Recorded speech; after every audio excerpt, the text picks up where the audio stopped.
Y bueno, lo que vamos a ver hoy, o de lo que vamos a hablar hoy después de esa última clase tan densa y extraña sobre Ramón Lull que tuvimos la clase pasada, es ahora sobre Maimónides, ¿no? Sobre la Guía de Perplejos, que es un texto también un poco complejo y complicado, pero sobre el que me interesa sobre todo, eh, por supuesto, las cuestiones que tienen que ver con el mundo, lo que dice sobre la eternidad del mundo, sobre todo, pero tomando en cuenta el método que utiliza Maimónides. O sea, el método que utilizaba Ramón Lull era un método en donde a partir de estas ruedas combinatorias lo que hacía era generar enunciados, generar silogismos, generar discusiones más grandes que llegaran como a un propósito específico, ¿no? Ese era como su método. El método de Maimónides va a tener que ver más bien con confrontar cosas, que es algo que había explicado en el video. Pero antes, pues quería comentarles que pensando un poco, digo, hoy no tengo imágenes acá, pero pensando un poco en el mapa que vimos la clase pasada, podemos decir que en la Edad Media, sobre todo ya después de el siglo VII, el siglo VIII, cuando surge el Islam y tiene toda esta expansión por el norte de África y el sur de la península ibérica, en la Edad Media nos encontramos como dos grandes realidades socioculturales, por así decirlo. Por un lado, tenemos el cristianismo en su versión latina, griega, o sea, como el mundo cristiano, y por el otro lado tenemos el mundo árabe, musulmán. O sea, tenemos como estos dos polos que pues tienen como ciertas tensiones ahí, ¿no? Pero si uno se pone a revisar las historias de la filosofía o qué filósofos son como importantes en este periodo, se va a encontrar con que tenemos filósofos no solamente eh, occidentales, griegos, latinos, etcétera, sino también tenemos filósofos, por supuesto, musulmanes, como Averroes, Abenpase, Avicena, etcétera, ¿no? Eh, que, como les decía, estaban presentes como en todo este mundo musulmán, no solamente en Arabia o en este lado como de Oriente Medio, sino incluso en la península ibérica, como será el caso, por supuesto, de Averroes. Pero tenemos además un tercer grupo como de filósofos que, por supuesto, corresponden a los filósofos judíos. El caso es que, por supuesto, en esa época al menos el judaísmo no tiene como un núcleo cultural político, geográfico fuerte como si lo tienen los árabes o los cristianos, de manera que lo que pasa es que los filósofos judíos se desarrollan dentro de uno de los dos bandos, ¿no? Y lo hacen normalmente dentro del bando, por así llamarlo, musulmán, donde son bien recibidos, ¿no? ¿Se acuerdan que en la clase pasada les comentaba que eh, Ramón Lull había vivido en Mallorca, que justamente es una isla que está en el sur de la península ibérica, y que era un lugar donde confluían y convivían relativamente pacífica, de manera relativamente pacífica, cristianos, musulmanes y judíos, ¿no? Maimónides nace en Córdoba, que está igualmente en el sur de la península ibérica, pero ya en tierra, en este dominio, por así decirlo, como musulmán, ¿no? Entonces se desarrolla más o menos en el mismo contexto geopolítico, social que Lul, aunque vive más o menos como un siglo antes, ¿no? Vive por ahí del, ¿qué será? 1135, entre 1135, 1200 algo, 1215, que es 1204, que es cuando se muere. Entonces, Maimónides viene de una familia judía, y no solamente de una familia judía, sino de una familia de talmudistas, que, como les contaba en clases pasadas, el Talmud es uno de estos textos base o núcleo del judaísmo. Entonces, conocía muy bien estos textos y había estudiado con algunos filósofos islámicos, entonces también conocía como bastante bien todas estas cosas. Más o menos como en 1148 hay como una invasión musulmana, como esta zona donde vive Maimónides. Entonces, muchos judíos salen de la península, pero la familia de Maimónides decide no salir, andan viajando por ahí, vagando como criptojudíos, es decir, como ocultando, por así decirlo, su fe, hasta que llega un punto en el que sí salen, ¿no?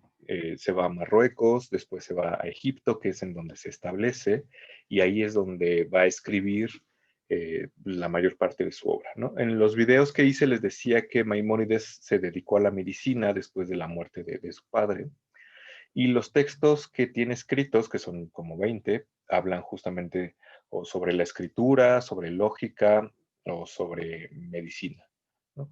Y entre ellos hay uno que es particularmente importante, que es la guía de perplejos. Y les decía que la guía de perplejos es un texto que en ocasiones, de hecho hay varias ediciones en donde la traducen como la guía de los descarriados. Pero bueno, esa es una traducción un poco dudosa, porque en realidad lo que hace Maimónides en ese texto es tratar muchísimas cosas. El texto es algo así como una compilación de muchísimos saberes. Es un poco lo que pasa como con los comentarios de Macrobio o las etimologías de Isidoro de Sevilla, ¿no? Habla sobre muchísimas cosas y está dividida en 3 libros y encontramos a lo largo de todos ellos 178 artículos. Y cada artículo es un poco como independiente de los demás, de modo que la guía de perplejos se puede usar algo así como un libro de consulta, ¿no? Si de repente yo quiero saber algo sobre el mal, pues busco la parte sobre el mal y puedo leer solamente los artículos sobre el mal.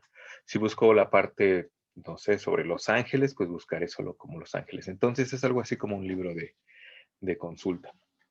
Y lo interesante del texto es que no es un libro que esté dirigido como a los filósofos o a los sabios o a los eruditos, pero tampoco a la manera de Lul es un libro que esté dirigido como a los infieles, por así llamarlo, ¿no? O sea, no está dirigido a alguien que no conoce como la fe y trata de convertirlos, sino más bien está dirigido por supuesto, al público judío, que conoce la escritura, es consciente de su fe, pero está dubitativo, ¿no? Está ahí como perplejo, justamente. O sea, se encuentra perplejo ante ciertas circunstancias. Entonces, lo que hace Maimónides es tocar muchos temas: Dios, los ángeles, la materia, el mundo, el mal, no sé, las tradiciones judías, etcétera, y se encarga como de guiar en esa perplejidad o en esta duda que uno pueda tener sobre ciertas cosas. Y les decía que me interesaba particularmente, por supuesto, el tema del mundo, que cuando Maimónides habla del mundo, en estos pasajes que les compartí en PDF, habla sobre todo de la eternidad del mundo, ¿no? Porque está como en el medio de una discusión como bien específica, que, bueno, lo que hace en estos pasajes es preguntarse qué cosa es lo que pasa con la eternidad del mundo, ¿no? Que es algo que seguramente todos en algún momento nos preguntamos, ¿no? ¿De dónde viene este mundo? ¿Tuvo un inicio? ¿Siempre ha sido como lo es ahora o no, ¿no? Y entonces, lo primero que hace Maimónides es decir, cuáles son las 3 posturas, o 4 en realidad, en torno al mundo, y si fue creado o no, si es eterno o no, si se va a destruir o no. Y la primera, que corresponde, por supuesto, a los teólogos judíos, es que el mundo fue creado de la nada por Dios. Que es justamente lo que leímos en el Génesis, ¿no?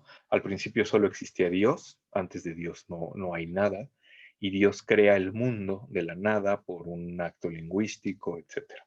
Esa es la primera postura. La segunda postura es la postura que dice que Dios no puede crear nada de la nada, valga la redundancia, sino que al principio junto con Dios existe una materia prima que lo que se encarga de hacer Dios es ordenarla. Si bien existen al mismo tiempo, eso no quiere decir que sean de la misma naturaleza. Por supuesto, el Dios, o en este caso sería el demiurgo, tiene como un rango mayor y lo que se encarga es de organizar esto. Por supuesto, esa postura es la postura platónica, ¿no? Justo lo que leímos en el primero.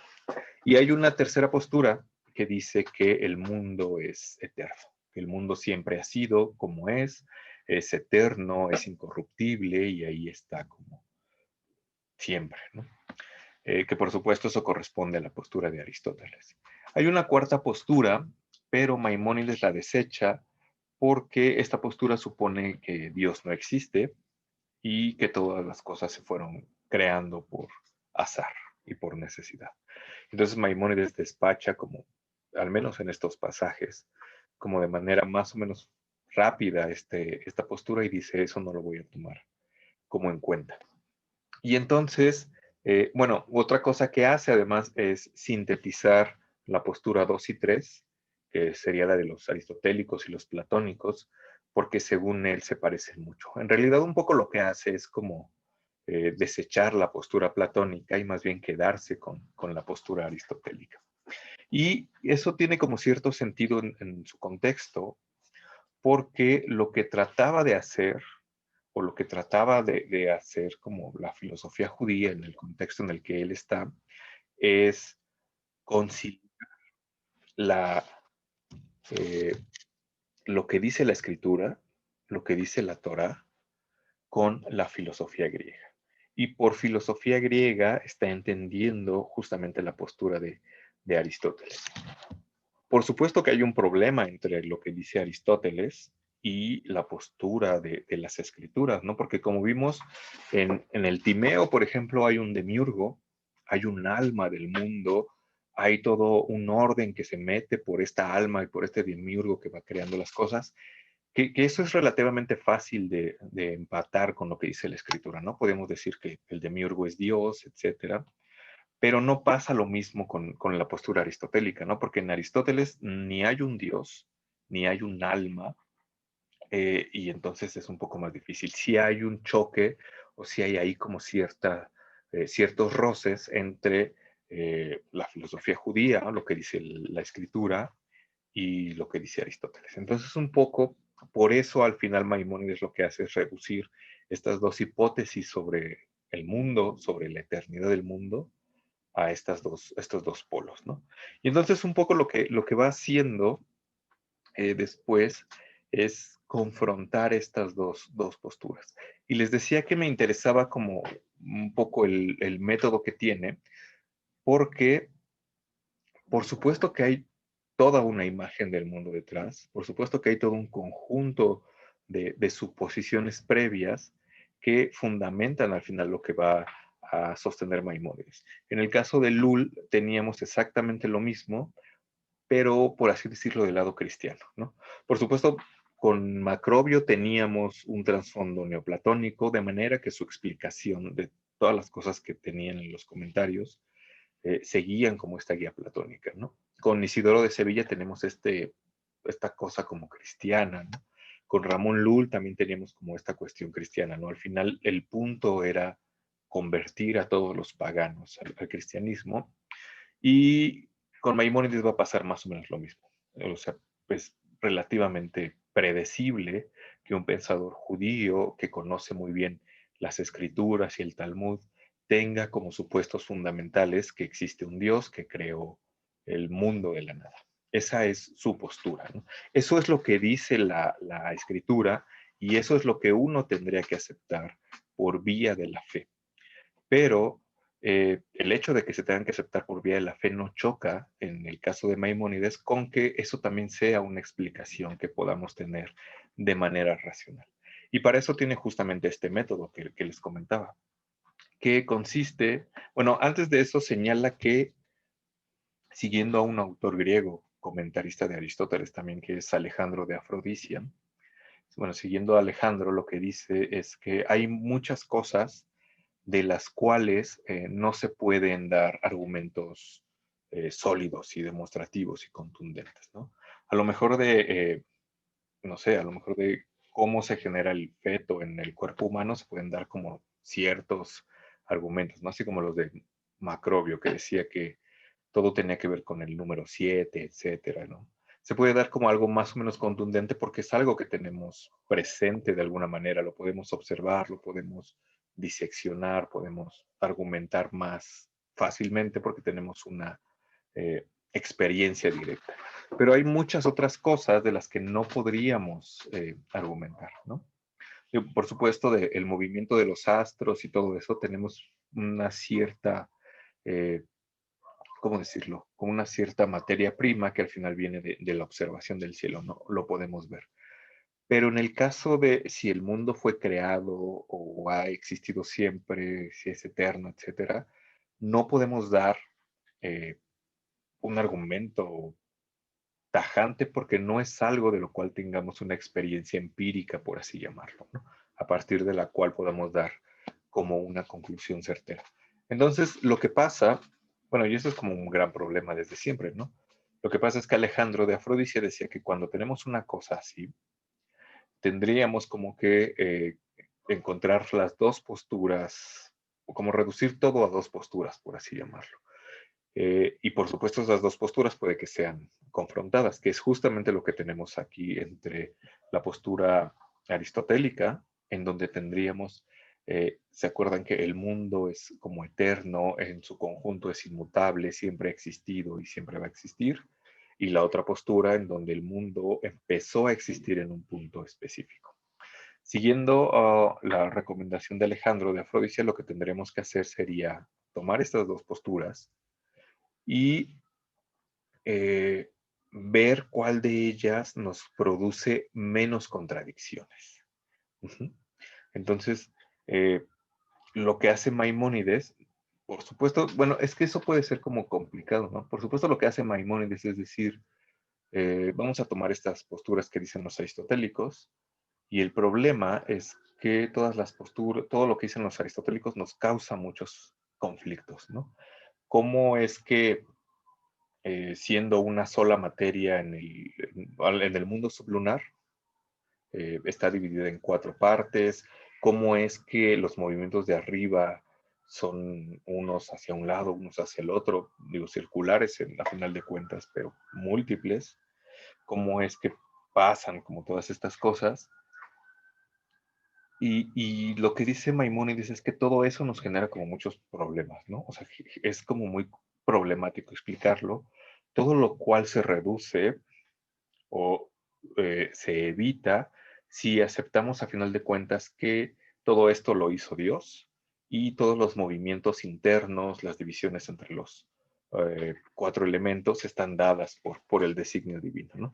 Que puede parecer una cosa como un tanto cómoda, por así decirlo, porque por supuesto es más fácil aceptar lo que dice la escritura a tratar de corroborar todas estas cosas, ¿no? Pero Maimónides dice que es mucho más satisfactorio aceptar que Dios existe y que Dios le influyó como este orden a todas las cosas y que no es propio de una persona inteligente creer que todo se genera por el azar, ¿no?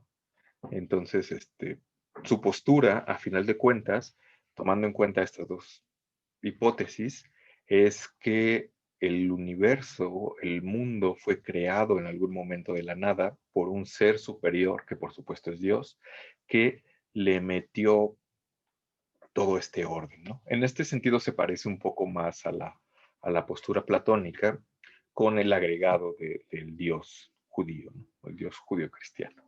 Y les decía que esto puede ser como un arma, no sé si llamarlo arma de doble filo o un método extraño, porque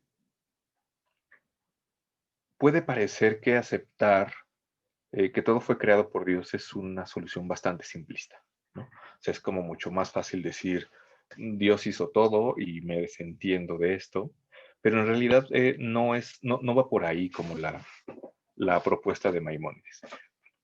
Pensemos, por ejemplo, en un caso como el de la construcción de las pirámides o los avances de las matemáticas por las civilizaciones antiguas, ¿no? Ya sea egipcios, mayas, mexicas, incas, etcétera. Si nosotros nos pusiéramos a tratar de explicar, bueno, por supuesto no se parece a la cuestión de la creación del mundo, pero puede servir como ejemplo, ¿no? Si nosotros nos pusiéramos como a tratar de explicar cómo es que en esa época, sin las herramientas tecnológicas que nosotros tenemos ahora, los antiguos pudieron construir pirámides magníficas que además están alineadas con los astros y que en ciertas épocas dan sombra así o allá. Y por supuesto, detrás de todo ello están las matemáticas. Quizá podríamos, de un ejemplo muy simplista, quizá podríamos reducir todo a decir, por un lado, que todas estas civilizaciones tuvieron un desarrollo cultural, matemático, arquitectónico muy grande, de manera que pudieron construir las pirámides, o decir que los aliens fueron los que les dieron todos los conocimientos, ¿no? Y entonces lo que tendremos que hacer, según el método de Maimónides, según el método de Alejandro, sería agarrar estas dos posturas y ver cuál de las dos genera menos contradicciones. Ahí está como el meollo del asunto. En realidad no es tanto como de irse por la más fácil, porque, por supuesto, yo puedo decir, pues es más fácil decir que los aliens le dieron a los mayas eh, todos los conocimientos y por eso hay una escultura donde un maya parece un astronauta y meterme como en ideas raras, ¿no? Es como este meme que dice que porque es más fácil o más atractivo creer en una teoría de la conspiración que en una teoría científica, y dice que pues, porque para entender la teoría científica uno tiene que estudiar, ¿no? Y para entender la teoría de no sé, una cosa de conspiración, pues es como más fácil dejarse llevar por el, suena más fácil, ¿no? Entonces, no es tanto el punto de Maimónides agarrar como la más fácil, porque si no agarraríamos la de los aliens, sino eh, agarrar la que genera menos contradicciones. Si la de los aliens genera menos contradicciones, pues evidentemente ese tendría que ser el camino que agarramos, ¿no?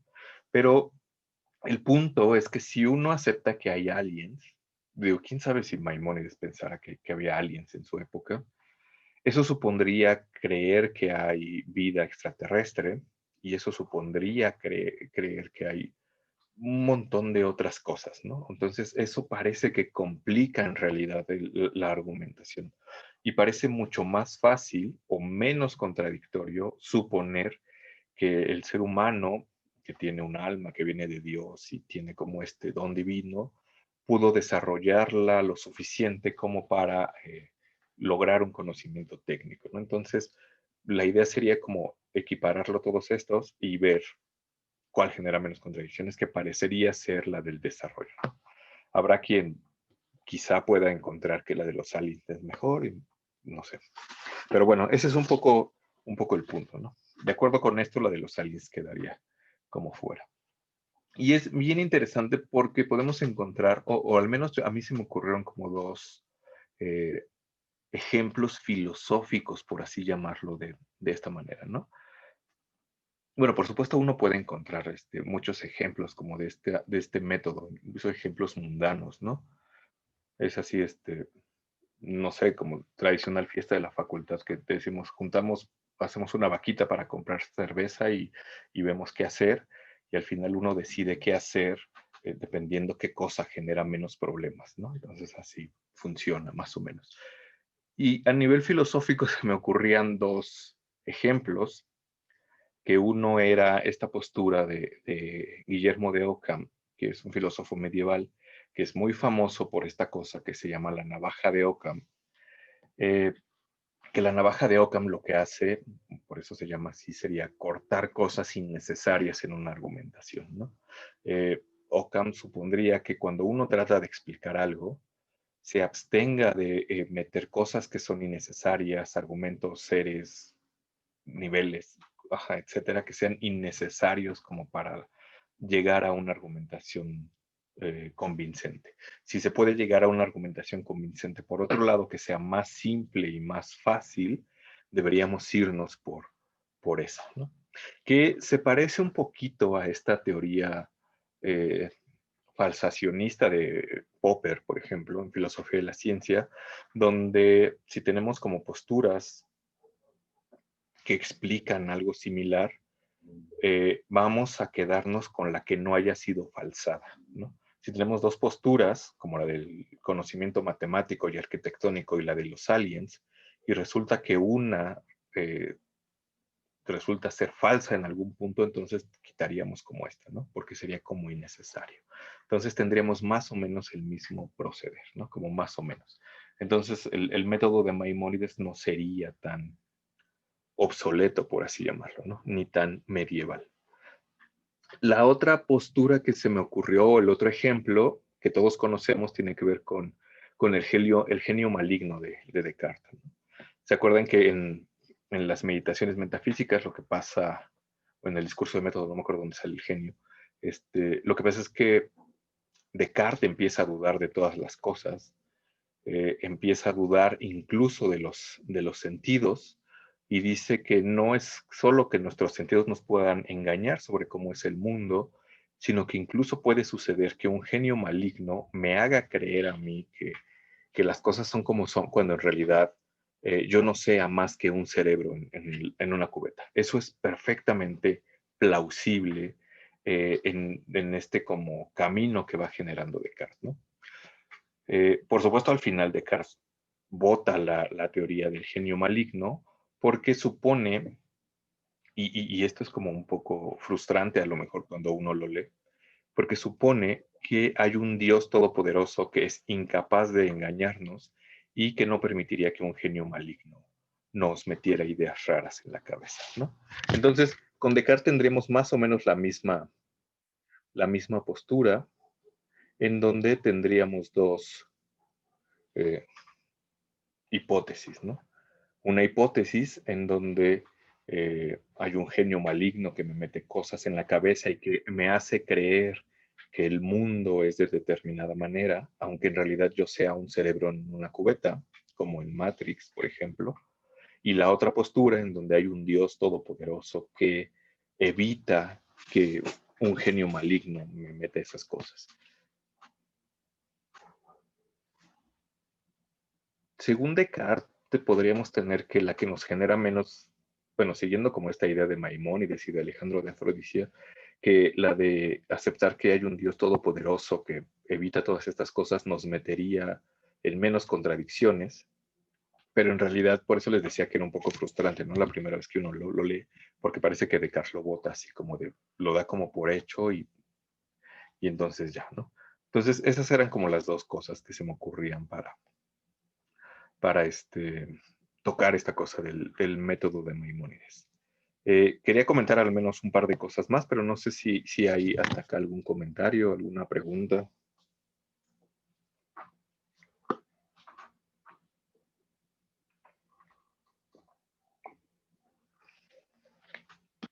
¿No?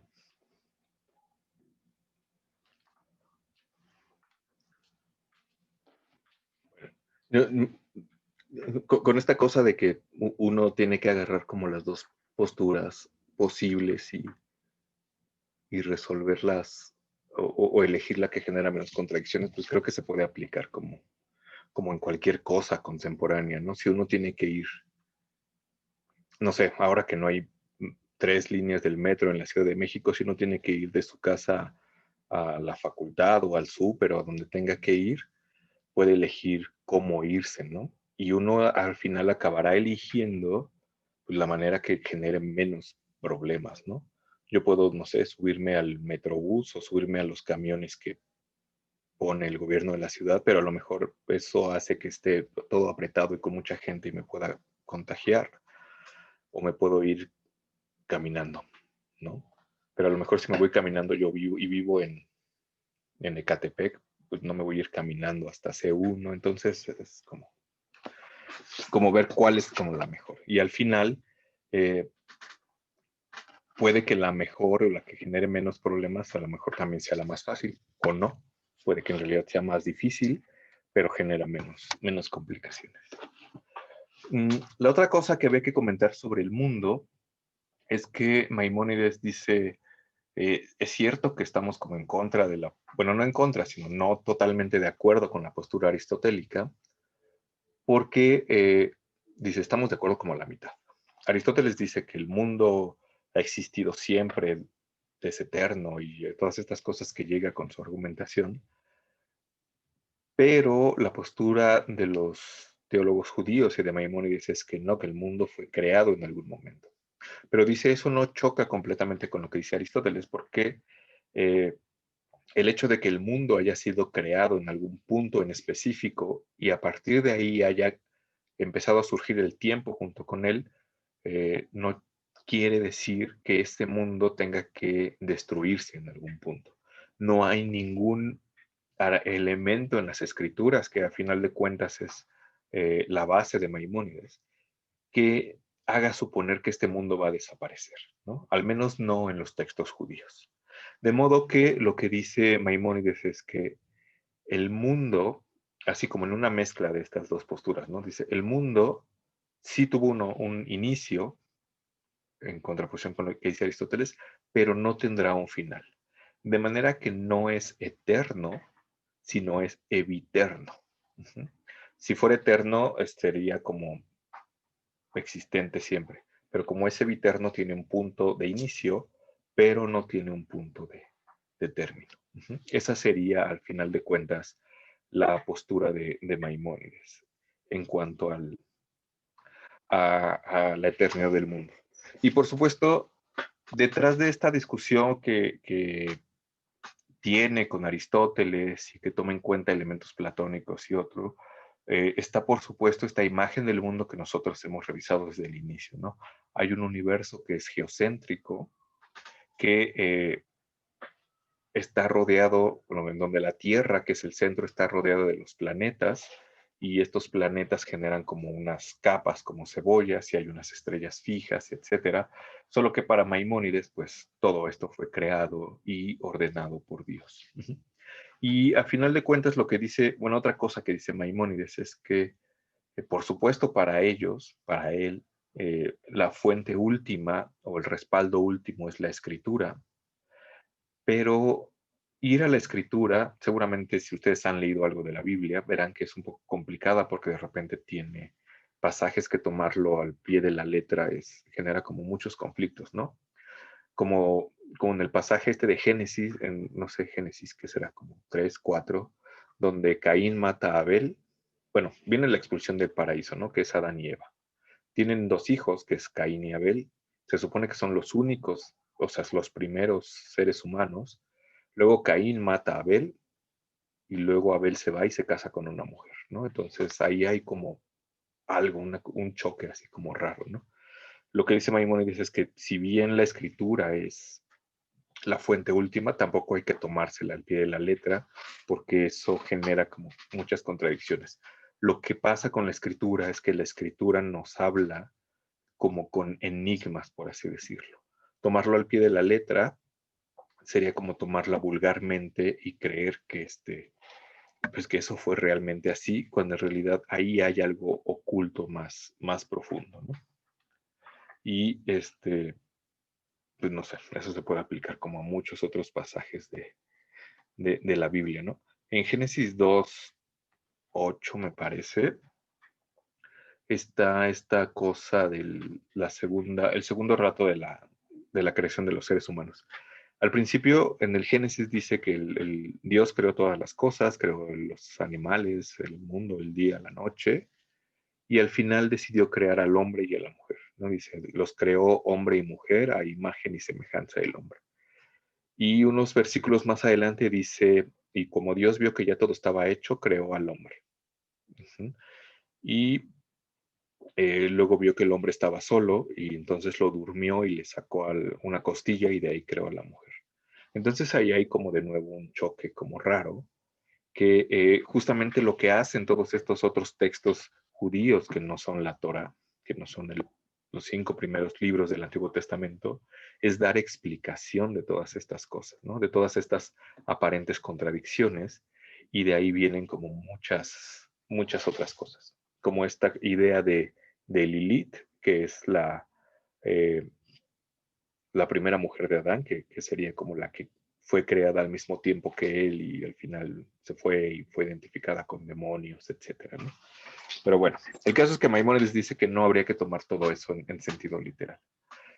Y la última cosa que quería comentar sobre esto era justamente algo sobre el mal, porque tiene que ver justamente con esta escala que hemos revisado en otras clases, que es una escala que en otros autores va de Dios o de la divinidad o de la unidad a la materia, ¿no? Teníamos que hasta arriba tenemos Dios, la unidad, el uno, la divinidad, luego teníamos el nous o el demiurgo, las ideas platónicas, que es el segundo nivel, luego tendríamos un tercer nivel que es el alma del mundo, y el alma del mundo crearía el cielo o los naturalezas celestes, y de ahí tendríamos el último escalón, que es el de la materia, ¿no? Que sería el más alejado de la divinidad. Y se acuerdan que yo les había contado cuando vimos los textos herméticos que había al menos dos maneras de ver esta cuestión de la materia. La materia es el último escalón de esta escala, pero puede entenderse como en sentido positivo o en sentido negativo. En sentido positivo, diciendo, pues, si es el primer escalón, es el primer paso que nos llevaría de regreso a la divinidad. Y en sentido negativo, diciendo, dado que es el último escalón, bueno, también el primero de abajo para arriba, pero es el último, es algo despreciable y deberíamos evitarlo, quitarnos de ahí, salirnos de ahí para poder subir a la divinidad. Lo que pasa con Maimónides es un poco que tiene esa segunda postura, ¿no? Que es un poco más pesimista en cuanto a la materia. Y cuando habla del mal, Maimónides identifica el mal como una ausencia de Dios, que es algo que hace también San Agustín, ¿no? Lo que dirán es que no existe una sustancia del mal, no existe el diablo, no es que haya un personaje que sea símil a Dios y que de ahí venga todo el mal, sino que el mal es algo así como la ausencia de Dios, ¿no?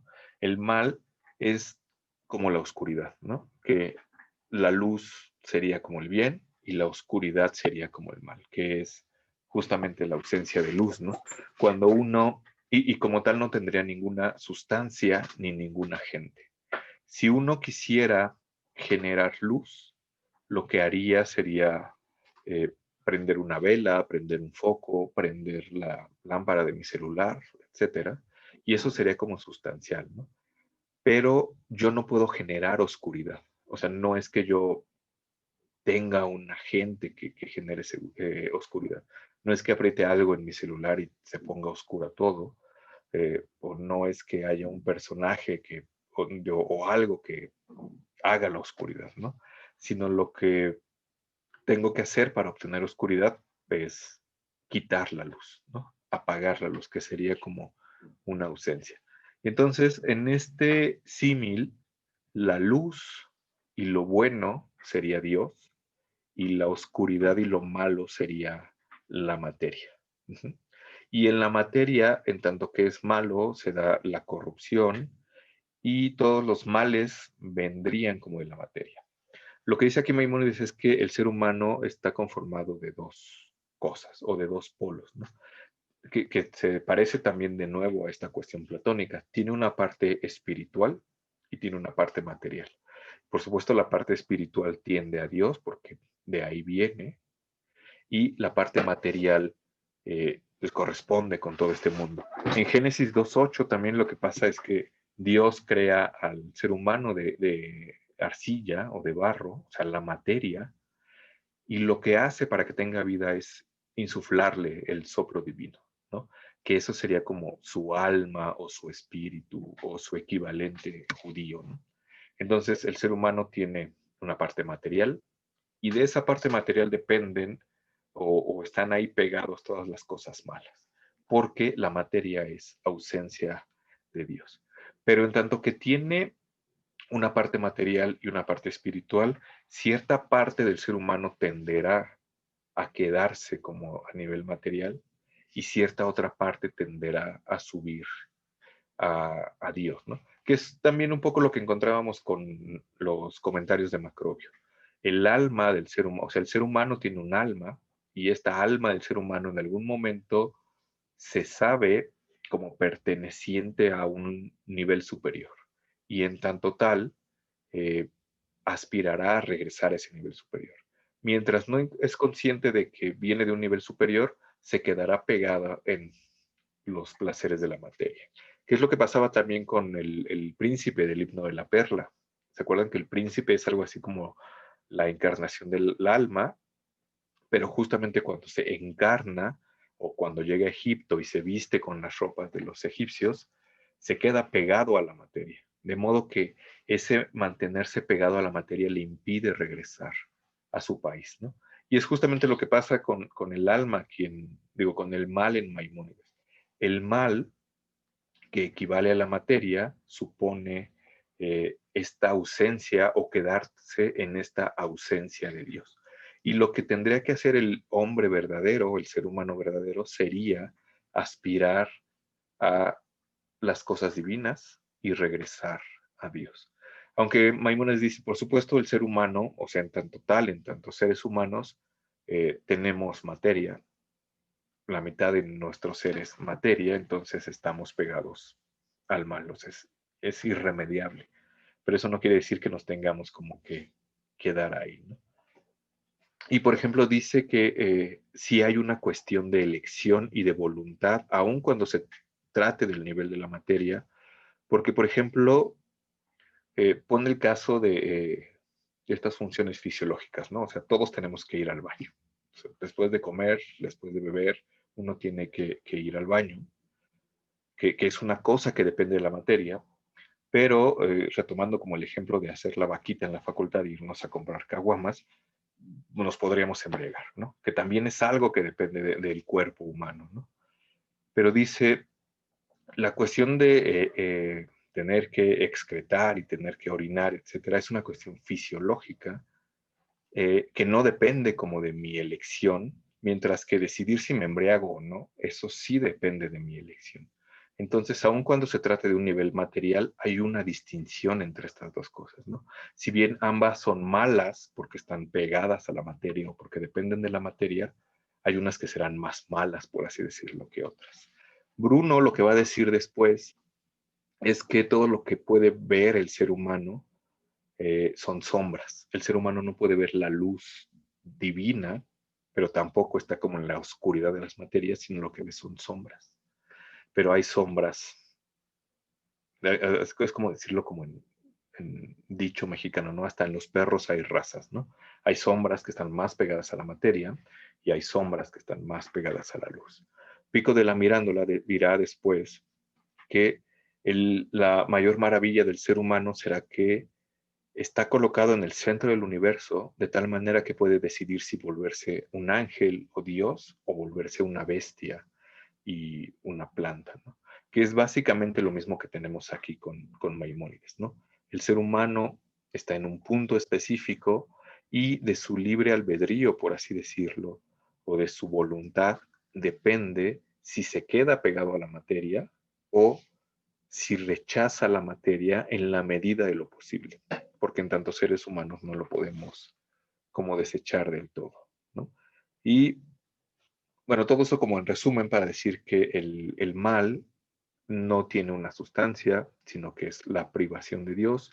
El ser humano participa como de esta cuestión de la ausencia de la materia y del mal, y que no hay un demonio, ¿no? O sea, no hay un diablo. En el judaísmo no hay un diablo, todavía en el cristianismo primitivo no hay un diablo, como les decía en Agustín, o sea, no hay un personaje en el que se encarne el mal, eh, como si lo habrá, por ejemplo, en el pensamiento egipcio, donde tenemos como un personaje que es el bien, que no me acuerdo si es Horus o alguien más, y un personaje que es el mal, que es Set, ¿no? Entonces ahí hay como una dualidad. Pero en este caso no, tenemos como una unicidad, por así decirlo, y una ausencia de, y eso será como el mal.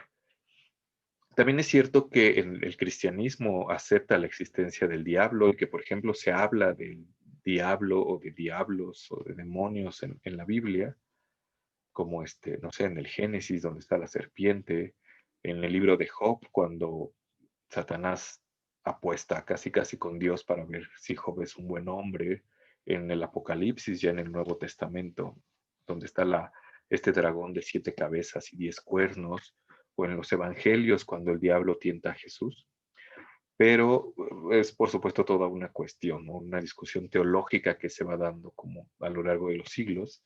En la época de Agustín todavía no se aceptaba como el demonio sustancialmente y no se va a aceptar sino hasta el concilio de Letrán IV, más o menos como en 1215, ¿no?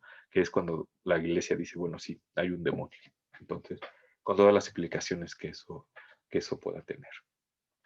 Que, por supuesto, esto es un poquito antes, digo, un poquito después de este momento en el que escribe Maimónides, en donde todavía considera que el demonio no es sustancial, ni el demonio ni el mal.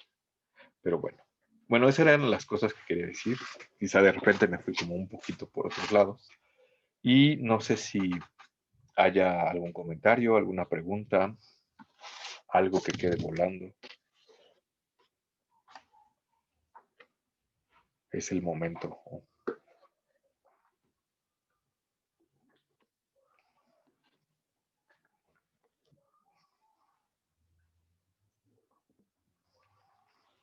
No, pues parece que no. Bueno, si no hay nada, entonces vamos a dejar por aquí a Maimónides. Les dejé ahí los textos, si quieren revisarlos, pues encontrarán como algo así.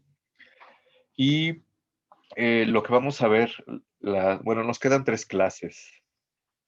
Lo que vamos a ver en las siguientes 2 clases, no sé todavía en qué orden, me gustaría leer como algunos fragmentos de Maestro Eckhart, que tiene por supuesto una postura en torno al alma y es una postura cristiana, aunque medio herética.